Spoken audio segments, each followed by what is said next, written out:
Good afternoon students. आज आपकी exercise second unit की लास्ट एक्सरसाइज हम करेंगे, एक्सरसाइज 2.22। ठीक है, तो इसके 3 क्वेश्चन मैं आपको करवाऊँगा। ठीक है, तो फर्स्ट क्वेश्चन बोलता है एक राशि का मिश्र धन साधारण ब्याज की दर से 3 वर्ष में 2,580 रुपये तथा 6 वर्षों में 2,760 रुपये हो जाता है। राशि और ब्याज की दर ज्ञात कीजिए। The amount of a certain money with the rate of simple interest for 3 years is rupees 2,580 and for 6 years it becomes rupees 2,760. Find the money and the rate of interest. ठीक है, तो हम लिखेंगे पहला मिश्रधन मतलब फर्स्ट अमाउंट क्या आएगा, मिश्रधन होता है मूलधन जमा ब्याज। तो मूलधन कितने वर्षों के लिए लग रहा है ब्याज आपका? 3 वर्ष के लिए। तो आएगा मूलधन प्लस 3 वर्षों का ब्याज। कितना दिया है आपको मिश्रधन?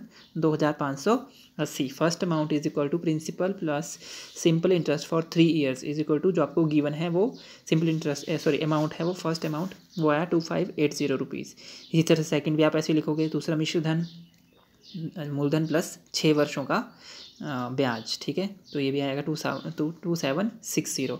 फिर हम क्या करेंगे, SI simple interest for 3 years। ठीक है, दोनों को हम डिफरेंस कर देंगे तो कितना आएगा, 3 वर्षों का मूल ब्याज जो कितना आएगा वो आएगा दोनों को डिफरेंस करके। ठीक है, तो आएगा first amount minus second amount minus first amount, तो आएगा 180 रुपीज़। तो 1 वर्ष का ब्याज कितना होगा? जब 3 वर्ष का ब्याज 180 है तो 1 का कितना होगा? 180/3। मतलब if simple interest for 3 years is 180 then for 1 year it is 60 rupees.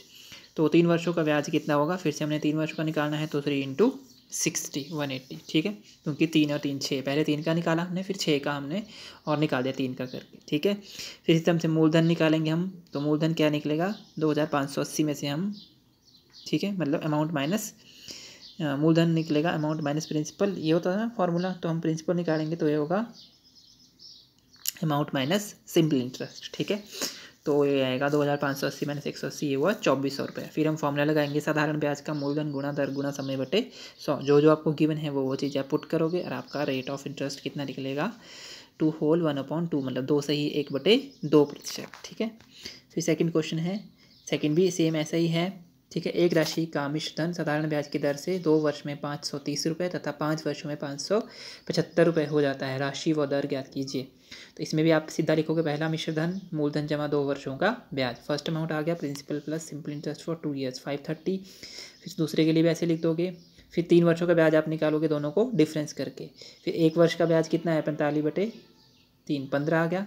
ठीक है, फिर हमारे पास 3 और 2, क्योंकि 3 में हम कितना ऐड करेंगे? 2 ऐड करेंगे तो 5 हो जाएगा। मीन्स पहले हमने डिफरेंस देखा, 5 में से 2 हो गया 3। फिर हमारे पास देखा कि हमने 5 के लिए निकालना है, तो मीन्स 2 वर्ष बच गए हमारे पास, तो 2 वर्षों का ब्याज इसलिए निकाला हमने। ठीक है ना, तो 2 वर्ष का ब्याज कितना हुआ? 15 × 30 कितना हुआ? पहले वहाँ पे पीछे 6 था तो 6 में से 3 गया, 3 निकला था, तो 3 बचे थे हमारे 6 के लिए, तो हमने 3 से बाद में मल्टीप्लाई किया था पिछले क्वेश्चन में, इसलिए मल्टीप्लाई किया 3 से। ठीक है, तो यहाँ 2 से इसलिए निकाला। 2 वर्ष का ब्याज कितना हुआ? 15 × 2 30। फिर मूलधन निकाला हमने, वही मिश्रधन माइनस ब्याज, तो ये निकलेगा 530 - 30 कितना हो? 500। फिर सिंपल इंटरेस्ट का फॉर्मूला लगाया और फिर वैल्यूज़ पुट करके ये आया 3%। फिर आया थर्ड क्वेश्चन, यदि 3 वर्षों के 5,050 रुपये का साधारण ब्याज 4500 रुपये के साधारण ब्याज से 66 रुपये अधिक हो तो दर प्रतिशत ज्ञात कीजिए। ठीक है, if simple interest for ₹5,050 for 3 years is 66 rupees more than that of the simple interest for ₹4,500, then find the rate of the interest. तो हम मानेंगे, माना दर प्रतिशत को हमने R% मानी, let the rate percent equal to R%। तो first condition में लगाएंगे हम, प्रिंसिपल कितना होगा? 5,050, मतलब मूलधन इतना होगा हमारा, समय दिया है 3 वर्ष, तो हम साधारण ब्याज का फॉर्मूला लगा देंगे। ठीक है, वैल्यूज़ पुट करके R को R ही रखना है आपने। तो ये 5,050 में से 100 की 1 0 कट गई, ये बचा 505/10। तो 5 2 10 और 101 को 5 से मल्टीप्लाई करोगे तो 505। उसके बाद बचा आपका 101 × R × 3/2। तो 101 × 3 हुआ 303/2 R। फिर सेकंड कंडीशन में मूलधन 4500 दिया है आपको, टाइम आपका सेम है, रेट आपने R% मान लिया, तो सिंपल इंटरेस्ट का फॉर्मूला लगा दिया 135 R। फिर आपने दोनों में डिफरेंस देख लिया according to question. 303/2 R - 135 R = 66, क्योंकि ज़्यादा से 66 ज़्यादा दिया है वो।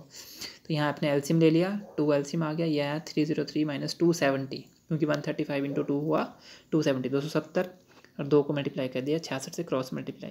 तो ये इनको जब मैंने माइनस किया तो यह 33R, ठीक है, ये 63 लिख दिया था मैंने गलती से, ये 33 है। 33R is equal to 66 into 2 और फिर यह 132 और R इक्वल टू 132/33, तो यह 4, तो R इक्वल टू आ गया 4%। तो क्वेश्चन नंबर 6 आपने सेम करना है, आपका होम सेल्फ प्रैक्टिस के लिए है, सेम ही होगा। आपने मुझे इसका आंसर बताना है, सॉल्व करके आपने मुझे मेरे पर्सनल नंबर पे मैसेज करना है, ठीक है। तो आपने इसको करना है। क्वेश्चन नंबर 6 क्वेश्चन नंबर 3 की तरह होगा। Thank you and have a nice day.